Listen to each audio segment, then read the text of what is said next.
ஒரு ரேண்டமான ஈவினிங் நானும் என்னோட கசின் மட்டுமே இருந்தோம். ஸோ அன்னைக்கு நாங்க வந்து என்னலாம் பண்ணோன்றது தான் பார்க்க போறோம்.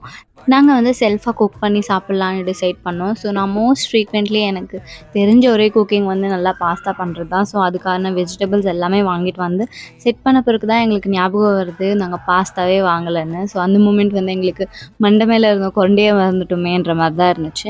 ஸோ அது வந்து பிளிங்கிட்ல ஆர்டர் பண்ணோம். அது பிளிங்கிட்லேருந்து டெலிவரி வரதுக்கு முன்னாடி ஏதாவது பண்ணி சாப்பிட்லான்னு பார்த்தா இந்த கிரேவி இருந்துச்சு, சிக்கன் கிரேவி வந்து. ஸோ அதை வந்து ப்ரெட்டில் வந்து நாங்கள் அப்ளை பண்ணிவிட்டு ஆம்லேட் வச்சு சாப்பிட்டோம். நல்ல கிரேட் டேஸ்ட்டாக இருந்துச்சு. ஃபர்ஸ்ட் டைம் நாங்கள் ட்ரை பண்ணியிருந்தோம்.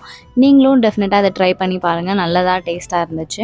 அதுக்கப்புறம் என்னோடய லாகின் டைம் ஆகிடுச்சு. ஸோ நான் சைமல்டேனியஸ்லி பாஸ்தாவும் பண்ணிவிட்டு லாகினும் பண்ணிட்டு இருந்தேன். அன்றைக்கான டே வந்து நான் லியோவோட ப்ளேஸை வந்து அக்வயர் பண்ணிவிட்டேன். ஸோ அவன் வந்து என்னை பார்த்து முறைச்சிட்டே இருந்தான். சரி நான் அவனுக்கும் கொஞ்சம் ப்ளேஸ் விட்டேன். எவ்வளோ க்யூட்டாக உட்காந்து அங்கேருந்து பார்த்துட்ருக்கான் யாராவது போகிறாங்களா வராங்களான்னு. சின்ஸ் நான் இதை வந்து மல்டிபிள் டைம்ஸ் பண்ணதுனால ரொம்ப கான்ஃபிடென்ட்டாக என்னோட கசின் கிட்ட வந்து நான் சீன் போட்டுகிட்டே தான் நான் அந்த பாஸ்தாவை பண்ணேன். அதே மாதிரி என்னோட பாஸ்தாவும் நல்லா தான் வந்துருந்துச்சு. அப்புறம் இந்த புது மூவி வந்து பார்த்தோம். இது வந்து ஓல்ட் ஸ்கூல் ரிலேட்டடான ஒரு மெமரிஸ் கலெக்ட் பண்ணுற ஒரு மூவியாக இருந்துச்சு எனக்கு. அவளுக்கு வந்து ரீசெண்டாக வந்து அவள் ஸ்கூல் வந்து முடிச்சுட்டு பியூ போனதுனால அவளுக்கும் ரிலேட்டடாக தான் இருந்துச்சு. நல்லா ஃபன் பண்ணிட்டு இருந்தோம். அதை வச்சு நல்ல காமெடிஸ் இருந்துச்சு. பட் நான் வந்து இதோட மூவி பேர் வந்து ஆக்சுவலி மறந்துட்டேன். அதுக்கப்புறம் நாங்கள் வந்து ஈவினிங் வந்து லியோக்கு வந்து வாக் கூட்டிகிட்டு போனோம். நல்ல ஒரு பேக்கில் வந்து ஒரு நல்ல பெரிய லே அவுட் பண்ணி க்ளீனான ஸ்பேஸ் இருக்குது. ஸோ அங்கே வந்து போயிட்டு கொஞ்சம் நேரம் டைம் ஸ்பெண்ட் பண்ணோம். லாஸ்ட் கொஞ்சம் பிட்ஸ் ஆஃப் வீடியோ எடிட்டிங் இருந்துச்சு. ஸோ அதை பண்ணிவிட்டு அப்படி தான் என்னோட டே போச்சு.